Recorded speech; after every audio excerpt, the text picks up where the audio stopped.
María y su abuela. Hace mucho tiempo la madre de María le dijo que vaya a la bodega a comprar carne para la cena. En el camino María decidió entrar a una tienda de dulces y se gastó toda la plata de su mamá en los dulces. Ya no había dinero para la carne que la mamá le había encargado, entonces fue al cementerio donde estaba su abuela, la abrió y le sacó el hígado para dárselo a su mamá. Cuando ya era hora de la cena, la mamá de María le preguntó si quería cenar, pero como María sabía que era el hígado de su abuela no lo comió, y como el papá no estaba en la casa la mamá tuvo que cenar sola. Más tarde ese día la mamá y el papá de María fueron al cine. En el camino la mamá de María se desmayó y pronto murió. El papá estaba asustado así que la tiró y la botó en un basurero. María estaba sola y en eso sonó el teléfono. Cuando contestó escuchó una voz conocida que le decía: María, estoy a 3 cuadras de tu casa, soy tu abuela. María colgó y después de 5 minutos volvieron a llamar. María, estoy a 2 cuadras de tu casa, soy tu abuela. María volvió a colgar. Después de 5 minutos volvieron a llamar. María, estoy a 1 cuadra de tu casa, soy tu abuela. María volvió a colgar. María, estoy dentro de tu casa y te estoy observando. Cuando el papá de María llegó a su casa encontró a María tirada en el piso con el cuerpo ensangrentado y con los órganos en el lavadero. 2. Una historia de muerte y tragedia.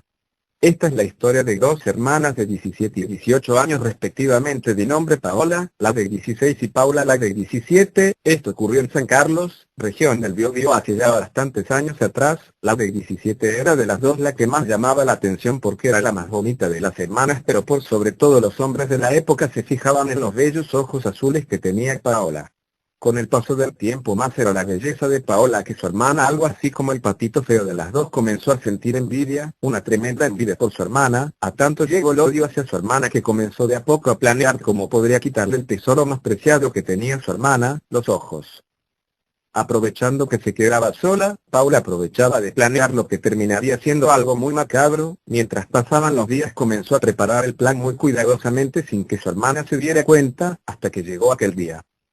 Paola volvía a casa como a las 10 y comenzó a notar algo raro. Vio como su cuadro roto, distinto de cómo salió la última vez, más tenebroso. Llamaban diciéndole que le iban a arrancar los ojos y era Paula la que hacía esos llamados. Corría un viento que hacía que el ya terrorífico ambiente que se sentía en la casa se convirtiera en el miedo más grande que nunca antes había sentido Paola en su vida. Llegó tanto el pánico que empezó a buscar a su hermana Paula. Como no hallaba rastros de ella, decidió salir al jardín en la salida de la casa y se encontró con una tremenda sorpresa, la que nunca quería esperar en ese momento. Su hermana Paula se encontraba colgada de un árbol, ahorcada con una cuerda atada al cuello y con 3 puñaladas en su vientre. La mirada macabra fija en su hermana, que con solo mirarla directamente decidió arrancarse esos ojos bellos que tenía para dejar de mirar aquella tenebrosa mirada de su hermana muerta y mirándola fijamente. Lo que puede llegar a ser una hermana, llegar a matarse para que su otra hermana se quitara de alguna u otra manera la forma de cómo llamar la atención de los hombres. Para escuchar el programa decidí seguir como dijeron en la radio, apagar la luz, la tele, cerrar los ojos e imaginarme lo que sucede en el transcurso de la historia.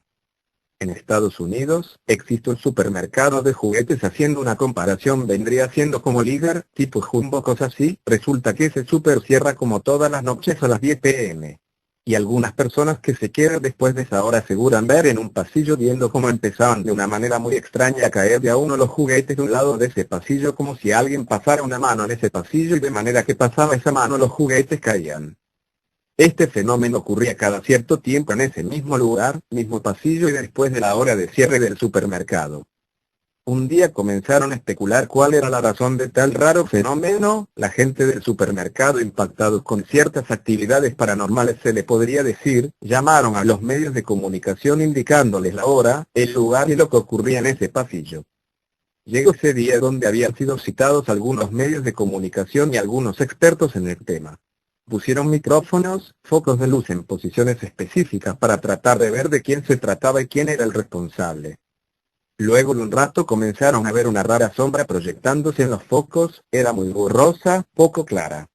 e increíblemente la gente que se encontraba en ese lugar pudieron contactar a esa persona que ocasionaba todo el desorden en ese pasillo. Era una persona de unos 25 años de un aspecto típico del siglo XIX. Un historiador que también se encontraba en ese momento mencionó que esa persona construía en ese lugar una mansión para él y para su novia mientras él trabajaba solo con una picota. Una acción involuntaria llevaría a esta persona a enterrarse uno de sus extremos en la rodilla derecha. Solo completamente intentó pedir ayuda pero nadie lo escuchaba hasta que 12 horas después falleció completamente en la soledad y sin recibir la ayuda de...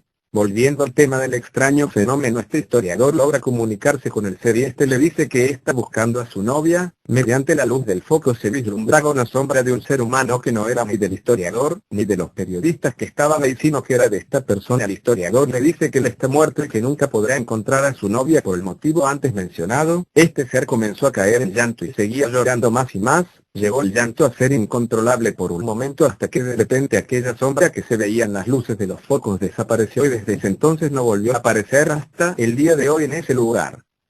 Para serle franco y honesto, yo no tengo miedo para nada, aunque en ese día se movió un poco la silla donde estaba sentado y me empezó a latir un poco el corazón, pero no fue más allá. ¿Qué les pareció? ¿Quedaron con gusto a poco y con eso fue suficiente?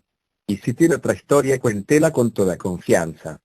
Con esto me despido, pero no descarto una segunda patita y si llegase a postear otras les podría asegurar que serán el doble o el triple de fuertes que las que acabo de contar. 3.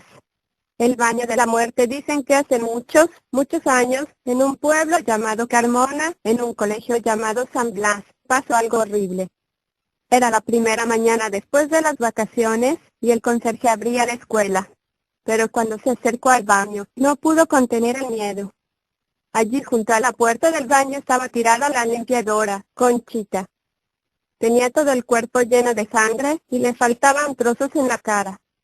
El conserje llamó a la policía hasta que se la llevaron de allí y eso fue lo que pasó. Ahora en la actualidad dicen que si te metes en el baño solas, puedes sentir como Conchita llama a la puerta. También dicen que si le abres te hace lo que alguien le hizo a ella. Pero aquí no acaba esta historia. Hace unos días se celebró la fiesta de fin de curso y pudimos comprobar que todo era cierto. Yo y mi amigo estábamos allí en la fiesta, cuando de pronto fui al baño solo y cerré la puerta. Justo cuando iba a salir escuché como llamaban a la puerta, me acordé de lo que la gente decía y me entró mucho miedo. Pregunté a ver quién era, pero nadie contestaba. Un gran silencio invadió el edificio. No se escuchaba nada, ni siquiera el ruido de la fiesta. ¿Dónde estaban todos? Me pregunté, solo se podía apreciar el silencio y como alguien tocaba en la puerta, me decidí a mirar por debajo de aquella puerta, pero aún me dio más miedo al ver que no había nadie frente a ella. Ya armé de valor y abrí la puerta, pero fue entonces cuando escuché una voz que venía de detrás de mí. Me volví y ya no recuerdo más lo que me pasó, solo recuerdo haberme despertado allí, solo con una marca con sangre en mi mano. Y desde ese día, ya nadie entra sola allí, porque todos saben que allí está Conchita que quiere vengarse de lo que le hicieron. Conclusión: nunca abres la puerta si veis que llaman al baño y estéis solos.